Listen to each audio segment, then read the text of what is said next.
Tabletop RPG rulebooks and systems can seem big and intimidating. On Too Long Didn't Play, we break down the seemingly complex content of tabletop RPGs in about 5 minutes so you can decide if you want to check a system out in more detail.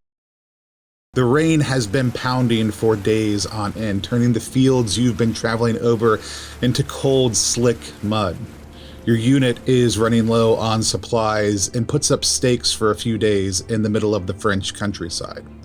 Lost amid the ruins of bombed-out towns and burnt-down farms, the tensions of the troop are palpable. The grunts blame the officers, and the officers are unaware of how deeply hungry the men have gotten. Fights are breaking out, and supplies are disappearing. Some of the men are complaining about hearing whispers while they sleep, and one of the patrols have reported seeing brown-robed figures watching from the distance. Maybe it'll be enemy troops. Maybe it'll be starvation. Maybe it'll be a fight with a squad mate gone wrong. Or maybe the whispers will drive you insane. But you get the feeling that you are never going home. Never Going Home by Brandon K. Atten and the team at Wet Ink Studios is a unit management game set in a weird, dark fantasy version of World War I. Character creation is quick because your characters are going to die, and when they do, you'll simply name another member of the unit and make them your new character. It's not about surviving, you won't. It's about the unit achieving their mission. To make a character, you simply start by splitting 10 points across the 3 stats: brawn, smarts, and guts. Pick 3 skills you're trained in and assign 3 points across them to create a sense of who your character is and what your meager abilities are. It takes about 90 seconds, unless you're looking to access a set of magic spells or a whisper pathway as a skill, then you might need a few more minutes to familiarize yourself with your path. After that, you get your deployment, which are 3 starting cards from a deck, and then you are set to go. The mechanics of Never Going Home can sound a bit complex at first pass, but they're actually quite simple once you get the hang of them. The simplest way to break it down is by the 2 items you use for the Plus One system that the game runs on. These are a set of dice and a deck of cards. The core mechanics of Never Going Home are all centered around your dice pool or a set of D6. These are based on the number of points you have in whatever skill you're trying to use. You roll your pool looking for 5s and 6s, which are successes, and you want to get enough of them to reach the target number that the GM or narrator, as the system calls it, has told you that you need.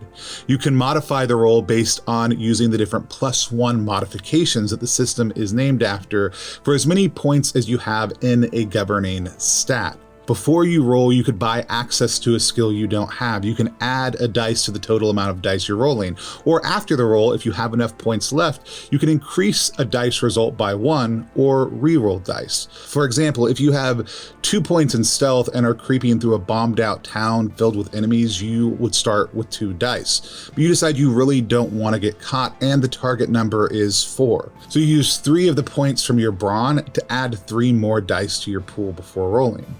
Your 5 dice pool gets 2 successes, but you have a 4 you can boost up with one of your last 2 brawn points, and then you're going to re-roll the rest to try to get that last essential success. But dice are not all you need to play Never Going Home. I also mentioned that you need a deck of cards. Though individual players can use the cards that they get in their deployment to further manipulate their rolls to power some of their whispers for healing or negating damage, they primarily represent the notoriety and resources of the unit split across all the players. Card resolution mechanics for Never Going Home are mainly a narrative reality. Anytime your unit makes a long journey, you'll be asked to contribute cards in secret to see how your unit fares on that journey. The narrator tells you how many of each suit you want to address the challenges of the journey, and everyone has to contribute at least 1 card face down. If you meet your target, then there is no consequence, but if you fail, the missing cards let the narrator know what some of the tensions might be. For example, in our actual play with Brandon, our unit was running short on food. We needed 2 hearts and 2 spades to deal with the issue. We failed to get our hearts, and so our party ended up hungry and desperate for food, and we were unable to move forward till we had solved that problem. Sometimes the challenge may be solely narrative. Other times it can be mechanical as well, limiting when and how you can modify your dice. I loved a lot of small and large things about Never Going Home and the Plus One system. The decision-making approach of choosing what skill you're using, building your dice pool, modifying your rolls before and after, before then possibly boosting them even further using a card, gave the player a lot of small, simple choices for every action in Never Going Home. The process is deeply satisfying and builds the narrative incredibly well. Every roll feels like a minor calculation. But the system is lethal, and sometimes you might choose to sacrifice a character for the good of a mission, putting them in a bad situation. The use of target numbers to activate extra damage on weapons feels way more satisfying as you learn how to navigate the dice system to get more successes than simply rolling for a number range on dice. And finally, the flavor and the feel of the distinctive Whisper paths, each of which require sacrifice and may cause corruption, slowly turning you against the unit.